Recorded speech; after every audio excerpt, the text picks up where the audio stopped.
The rain pounded against the windows of my father's old Victorian house in suburban Chicago as I paced the creaky wooden floors, the for sale sign outside mocking my every step. Bankruptcy had stripped me of everything. My architecture firm, my savings, even my dignity. And now, this house, the last remnant of Dad's legacy, was up for auction tomorrow. But when the doorbell rang that evening, revealing a tall, impeccably dressed man with piercing blue eyes who introduced himself as Jordan Hale, a real estate investor from New York, I had no idea he wasn't just here to buy bricks and mortar. He wanted something far more personal. I invited him in out of the storm, wiping my hands on my faded jeans before shaking his firm grip. The house smelled of old books and faint lavender from Mom's long-gone garden, a scent that always tugged at my heart. Jordan scanned the high ceilings and intricate moldings with an appraiser's eye, but his gaze kept drifting back to me, lingering in a way that made my pulse quicken uncomfortably. "This place has character," he said, his voice smooth like aged whiskey. "Built in 1895, right? Italianate influences. You're the architect selling it. Alex Rivera, isn't it?" I nodded, surprised he'd done his homework. "Yeah, that's me. Inherited it from my dad 5 years ago. He was a history professor, poured his soul into restoring it." We walked through the living room, where family photos still hung. Dad beaming at my college graduation, me as a kid sketching dream houses. Jordan paused at one, his finger tracing the frame. "You look just like him. Must be tough letting go." His empathy felt genuine, but there was an undercurrent, a spark in his eyes that I couldn't place. As an openly gay man in a conservative Midwest town, I'd learned to read subtext, but this felt different, charged, almost predatory. Over coffee in the kitchen, Jordan revealed he'd flown in specifically for this property. "I'm not just flipping houses," he explained. "I collect homes with stories. This one, it speaks to me." He leaned forward, elbows on the scarred oak table. "Tell me about your designs. I saw your portfolio online, innovative, sustainable stuff. What happened to the firm?" I hesitated, the shame bubbling up. "Bad investments, a partner who bailed during the recession. Now I'm starting over. But first, I need to sell this to pay debts." He nodded sympathetically, but then added, "What if the buyer wanted more than the house? Like collaboration on future projects?" His words hung in the air, ambiguous yet loaded. I laughed it off, assuming he meant business. But as we toured the upstairs bedrooms, his compliments shifted from the architecture to me. "You've got a real eye for beauty, Alex. It's rare." By the time we reached Dad's old study, filled with leather-bound books and my childhood drawings pinned to the walls, the tension was palpable. Jordan turned to me, his expression serious. "I'm bidding tomorrow, but if I win, I'd like you to stay on, help restore it further. Live here even as my associate." The implication hit like a gut punch. Was he flirting? Proposing some twisted arrangement? I stepped back, heart racing. "I'm not for sale, Mr. Hale." He held up his hands. "No offense meant. Just an offer between professionals. Think about it." He left his card and departed into the rain, leaving me staring at the door, wondering if desperation would make me reconsider. The auction the next day was a blur of suited bidders in the community hall, the air thick with anticipation and my own anxiety. I sat in the back, fidgeting with my tie, as the auctioneer described the property in glowing terms. Bids climbed quickly, $400,000, $450,000, until Jordan's voice cut through, $600,000. Gasps rippled through the room. It was over market value, sealing the deal. As the gavel fell, he approached me, a triumphant smile on his face. "Congratulations to us both." We met at a downtown cafe to sign papers, the city skyline mocking my small-town roots. Jordan was charismatic, sharing stories of his rise from a foster kid to a multimillionaire. "I see potential in overlooked things," he said, eyeing me pointedly. "Like this house and you." I signed with a trembling hand, the weight of loss crushing me. But then he slid an addendum across the table. A contract for me to consult on renovations, with a generous salary and option to reside in the guest wing. No strings, he assured. Just opportunity. Torn between pride and necessity, I accepted. Moving back in felt surreal. My old bedroom now a guest suite, Jordan occupying Dad's master. We worked side by side, debating paint colors and structural tweaks. His presence was intoxicating. Intelligent debates over dinner, shared laughs at design mishaps. But whispers started in town. Old neighbors gossiping about the rich gay guy from the city, and me, the bankrupt bachelor. My sister, Elena, called from California, worried. Alex, is this guy hitting on you? Dad would roll in his grave. I denied it, but doubts crept in. One evening, as we shared wine on the porch, Jordan confessed, I'm gay, Alex. Out and proud in New York, but here, it's different. His vulnerability mirrored mine. I'd come out in college, but small-town judgment had kept me single. I didn't come just for the house, he admitted softly.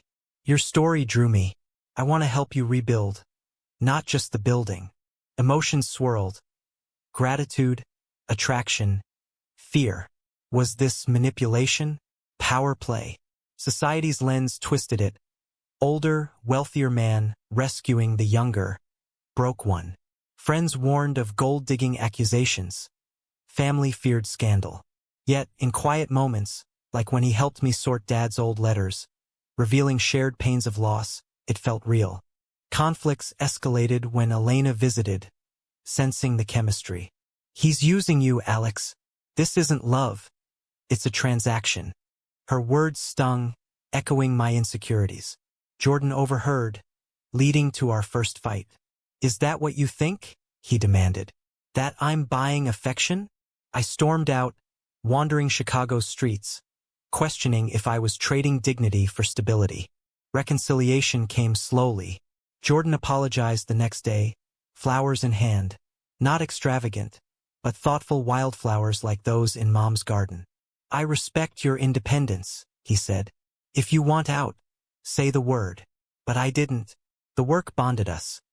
Late nights sketching eco-friendly additions, his business acumen complementing my creativity. We formed a partnership, Rivera Hale Designs, specializing in historic restorations. Yet societal pressures mounted.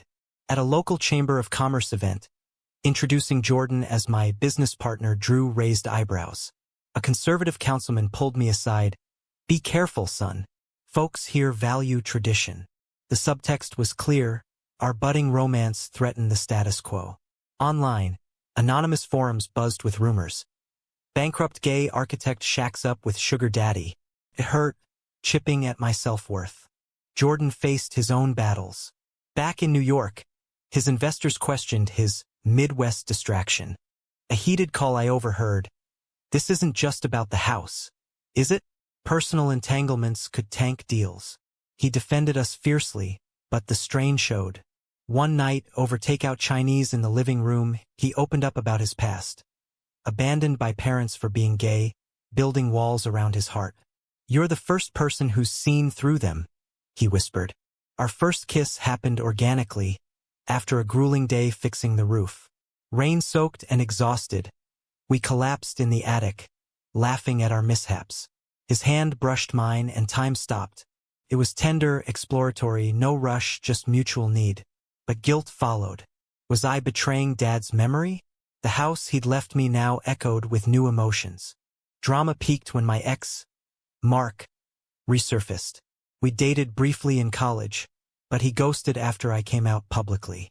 Now a successful lawyer in town, he approached me at a coffee shop. Heard about your arrangement. Need a real friend. His jealousy was palpable, stirring old wounds. Jordan saw us talking and misinterpreted, leading to accusations. Is this what you want? Someone acceptable? The fight exposed raw vulnerabilities. I confessed my fears. Society sees me as the victim, you as the villain. What if they're right? Jordan's eyes welled. Love isn't a transaction, Alex. But if power imbalances scare you, I'll walk away. His honesty forced a choice. Embrace this or retreat to solitude. We chose to fight. Attending a pride event in Chicago together was our first public step. hands linked amid rainbow flags. Backlash came swift. A vandalized for sale sign remnant spray-painted with slurs. Anonymous threats online. Elena called, torn between support and concern.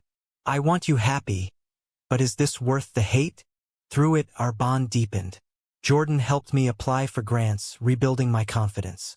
I taught him to appreciate Midwest simplicity, softening his city edges. But a major conflict arose when Jordan proposed expanding our firm nationally, requiring a move to New York. It's our future, he urged. I resisted. Chicago was home, Dad's grave nearby. You're asking me to leave everything again. The argument simmered for weeks, testing our limits. Friends divided. Some cheered the opportunity, others decried it as control. In a heated moment, I accused him of buying my life. First the house, now my dreams? He countered, I'm sharing mine. Don't make me the enemy. Resolution came during a quiet drive to Lake Michigan. Waves crashing, we talked honestly. I love you, Jordan said first, words hanging like stars. But I won't force this. Tears flowed as I admitted, I love you too. Let's compromise. Bases in both cities. With love declared, challenges evolved from external to internal. Integrating our lives meant navigating family dynamics. Jordan's estranged brother, a Wall Street type, visited unannounced, eyeing me suspiciously. So, you're the reason he's slumming it in the burbs? His homophobia masked as concern fueled a dinner disaster. I defended Jordan, but the barbs hit home. He's twice your net worth. Hope you're not just arm candy. Jordan shut him down, but the encounter rattled us. My own family tested boundaries too. Elena, initially wary, warmed after seeing our genuine affection during a holiday barbecue. He makes you smile like Dad did, she admitted. But extended relatives whispered at gatherings, questioning the unnatural union. A cousin's snide remark at Thanksgiving, isn't it convenient he swooped in when you were broke? Sparked a walkout. Social controversies amplified. A local newspaper ran a feature on our firm, framing it as a modern fairy tale with undertones of skepticism. Comments sections exploded. Supporters praising LGBTQ progress. Detractors decrying elitist agendas corrupting heartland values. We became unwitting symbols in culture wars, invited to panels on gay rights in business. Jordan thrived in the spotlight. I shrank, preferring blueprints to battles. Personal choices added layers. Jordan wanted to adopt someday, dreaming of family. I hesitated. My parents' early deaths left scars. Could I provide stability? Debates turned intimate. We're building something real, he argued. Kids deserve that. I countered with fears of judgment. Society's not kind to gay dads here. Our differences highlighted growth areas, forcing empathy. A pivotal twist came when an old client sued me over past firm debts, dragging Jordan in as co-owner. Courtrooms buzzed with insinuations. Was our partnership legitimate or a shield? The judge, an old-school type, eyed us warily. Winning the case felt pyrrhic. Media spun it as gay power couple beats system. Exhaustion set in, but it united us against adversity. Romance blossomed amid chaos. Picnics in Grant Park, stolen moments in the house's hidden alcove. Dad's secret reading nook.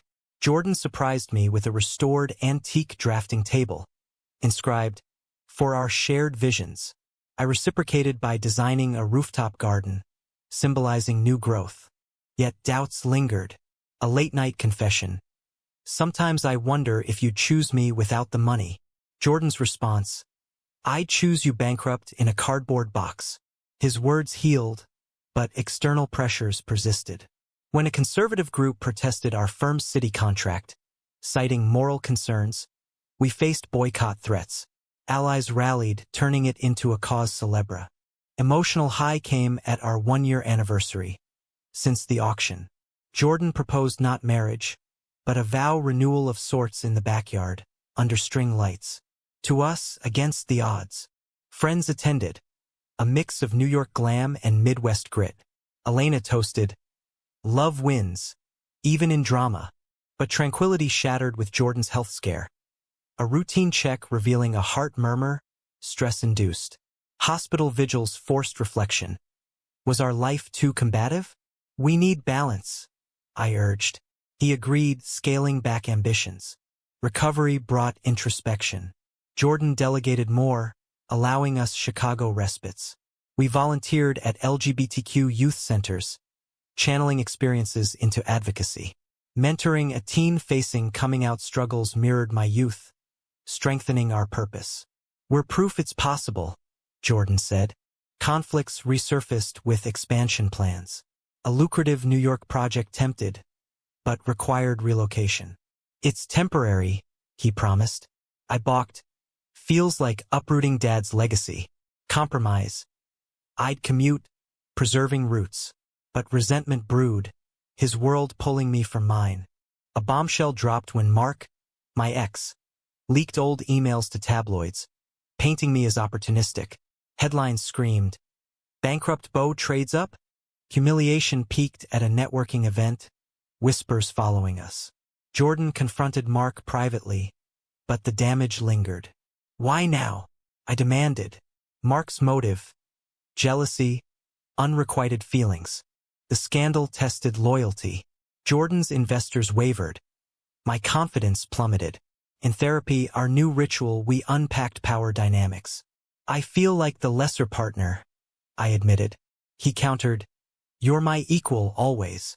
Sessions revealed my abandonment issues from Dad's death, his from foster care. Healing began, fortifying us. Social tides shifted positively. A viral op-ed we co-wrote on queer entrepreneurship garnered support, turning critics to fans. Community events embraced us, pride parades, charity galas. Yet, personal toll mounted. Elena's pregnancy announcement highlighted our childless path, stirring envy. We could foster, Jordan suggested. I warmed, envisioning family. Drama crescendoed with a family reunion in Dad's hometown. Relatives confronted. This lifestyle dishonors his memory. I stood firm. Dad taught love without labels. Jordan's quiet support shone, but the rejection stung. Driving home, tears flowed. Worth it. He pulled over. Absolutely. Intimacy deepened. Non-physical bonds like shared silences in the study. Reading Dad's journals. Jordan discovered entries praising my talent, easing my guilt. He'd be proud, he assured. A turning point. Winning a National Architecture Award for our joint restoration project. The house itself. Spotlight validated our union, silencing doubters. Acceptance grew. Even the councilman congratulated us. But undercurrents persisted. Jordan's brother apologized, bridging gaps. My circle expanded, including diverse friends who normalized our story. As seasons changed, so did we. Autumn leaves fell as we hosted our first joint holiday, blending traditions. Laughter filled the house, echoing Dad's spirit. With stability, deeper questions arose. Marriage loomed legal in Illinois, but symbolic amid scrutiny. Jordan proposed subtly, a ring in a blueprint tube. Build forever with me? Overwhelmed, I said yes, but insisted on equality. No prenup. We're in this together. Wedding planning ignited debates. Small ceremony or statement event. We chose intimate in the backyard, inviting allies who'd stood by. Vows exchanged under the oak tree Dad planted. Through bankruptcy and bids, I choose you.